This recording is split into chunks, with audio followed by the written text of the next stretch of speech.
Vous êtes sur TV5 Monde. Merci d'être fidèle à 64 minutes. Place à la une francophone.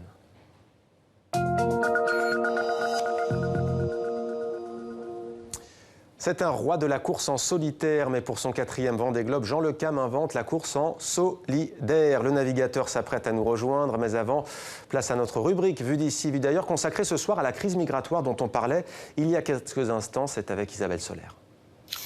9 000 migrants à Calais, 3 000 à Île-de-France. Pour en finir avec les jungles, les régions priées de participer. Il faudra que chacun accepte de prendre un peu de sa part pour que le drame humanitaire à Calais s'arrête. Dans notre région, on ne se laissera pas faire. Concrètement, ça veut dire qu'on refusera ces ouvertures. Une polémique qui n'honore pas la France. L'Allemagne n'a pas créé 12 000 places, mais 100 fois plus. Un flux migratoire d'une importance exceptionnelle que l'accord de renvoi signé en mars avec la Turquie était censé ralentir. Qu'en est-il? Notre décompte, c'est que 0 personnes ont été retournées vers la Turquie. 0 expulsion, liée essentiellement, selon les associations, à la situation politique en Turquie. Personne ne sait l'impact que la tentative de putsch et la reprise en main par Erdogan de la situation peut avoir sur leur situation aujourd'hui. 27 000 migrants déjà répartis en Europe. Faute de renvoi, la Grèce reste seule face aux 60 000 arrivés par la mer Égée. Expulsés, intégrés, les choix varient selon les pays. La Suisse, elle, a fait un constat. Beaucoup des travailleurs arrivés dans les années 60 ou 80 ne maîtrisaient pas une langue nationale. Les conséquences de ce manque d'intégration, nous les avons payées cher, nous les payons encore aujourd'hui. Le Conseil national a durci ses positions. Si quelqu'un veut vivre ici comme dans sa patrie, ne veut pas travailler, ne s'intéresse pas au peuple et à la culture suisse, il peut retourner chez lui, ou encore mieux, ne pas venir. Maîtrise d'une langue nationale, respect de l'ordre public et de la Constitution, la réforme a été adoptée à 113 voix contre 65. Migrants, migration, valeurs, déjà des thèmes de campagne pour la présidentielle en France. Oui, l'identité retrouvée de la France, son identité heureuse, c'est ce vers quoi je veux vous entraîner et vous conduire. Des migrants à l'islam, il n'y a comme pas. En France, le 3e grand monothéisme doit devenir un islam de France et cela dépendra avant toute chose des Français de confession musulmane eux-mêmes. Alain Juppé et son identité heureuse, ce sont les militants républicains qui en parlent le mieux. Il y a un vrai gap entre Alain Juppé, un homme d'État, et Nicolas Sarkozy, un populiste sur le retour. Il est surnommé le Roi Jean. Bonsoir Jean Le Cam, merci d'être avec nous sur TV5 Monde et dans 64 minutes. Alors, vous vous apprêtez à participer à votre 4e Vendée Globe, départ à Saint-Malo en Vendée. Course mythique, ce sera le 6 novembre, au Sables-d'Olonne, pardon. Aventure, vous allez me rectifier, pardon. Aventure sportive, aventure humaine aussi fabuleuse. C'est vrai qu'on a eu un projet un peu atypique avec le rachat d'un bateau qui s'appelle le Hubert. Ouais.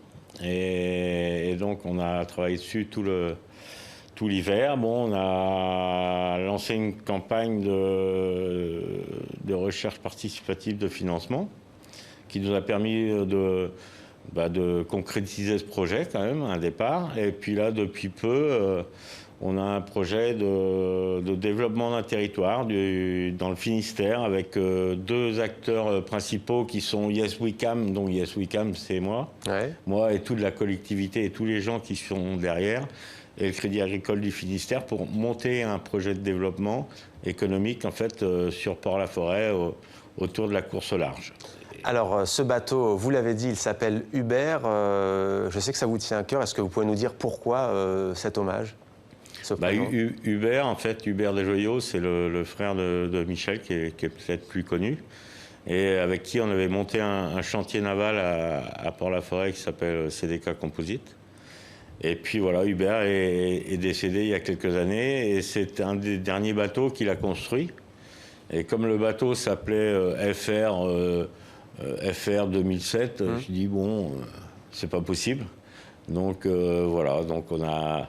Le bateau, il s'appelle, au niveau des affaires maritimes, il s'appelle Hubert. Ouais, alors pour que nos téléspectatrices et nos téléspectateurs comprennent bien votre projet de financement participatif, il faut dire qu'en général, c'est une course, je l'ai dit, mythique, impressionnante. Elle a lieu tous les 4 ans. Elle se joue à coups de sponsors et de gros sponsors. Pourquoi est-ce que vous avez fait ce choix, ce pari du financement collectif et participatif? Vous dites d'ailleurs les prochains Vendée Globe devront être collectifs. Je pense qu'on est dans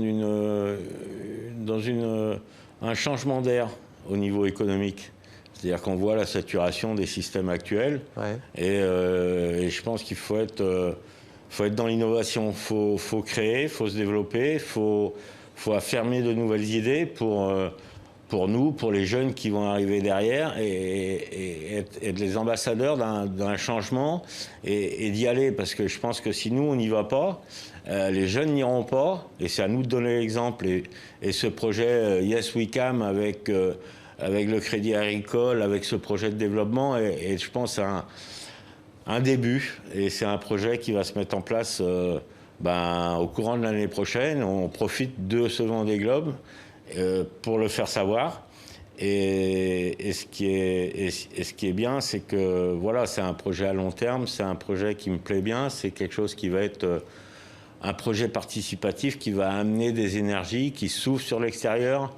Et ça me plaît bien parce qu'il faut savoir qu'on fait un Vendée Globe pour les autres, on fait un Vendée Globe pour faire passer des messages, et c'est aussi pour ça que je fais le Vendée Globe. Et on précise que c'est une course, d'ailleurs la seule au monde, en monocoque, sans escale et en solitaire. Vous avez un palmarès très riche, on en rappelle juste quelques titres. Triple vainqueur de la solitaire du Figaro, vous êtes seulement 4 skippers à avoir réalisé cet exploit. Champion du monde en titre de la classe IMOCA, voilier monocoque de 60 pieds, et puis dernier vainqueur de la Barcelona Road Race.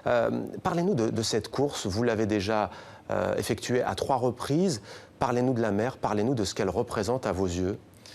C'est-à-dire que quand on fait le Vendée Globe, bon là c'est une course qui part des Sables-d'Olonne et qui fait le tour du monde par les 3 caps, par le sud, et qui revient aux Sables-d'Olonne. Et c'est vrai que la première réflexion, moi à chaque fois que je me fais, c'est que le monde, la Terre, est tout petit. C'est-à-dire que nous on met 3 mois à faire le tour du monde à la vitesse d'un Solex. Et parce qu'on fait des vitesses de 14 nœuds de moyenne, je crois, donc 14 et 14, 28, ça fait 24 km/h.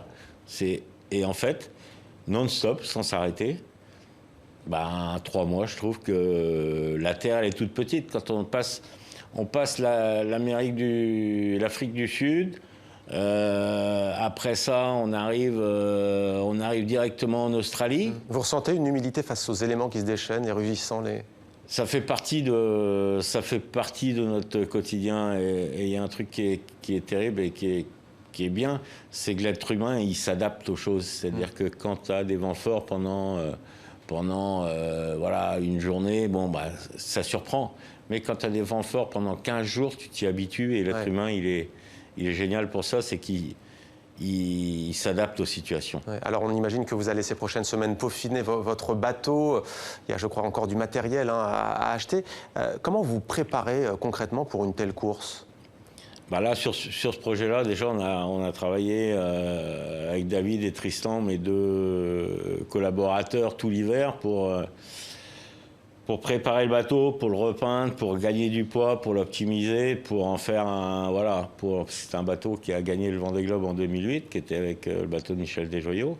Donc, faut le remettre à niveau, et ça se fait pas en claquant des doigts, donc faut bosser. On a travaillé, et puis là, on est dans une phase de forcément les financements arrivant tard, on va dire. On a anticipé les choses, et donc on va se retrouver dans un système où on y va dans de bonnes conditions, avec peu de temps. Motivé. Mais voilà. Merci beaucoup, Jean Le Cam, d'être venu sur notre plateau. Une escale dans 64 minutes. Départ le 6 novembre des Sables-d'Olonne en Vendée pour un tour du monde à la voile en solitaire et sans escale. Merci beaucoup à vous d'être venu sur notre plateau, Jean Le Cam.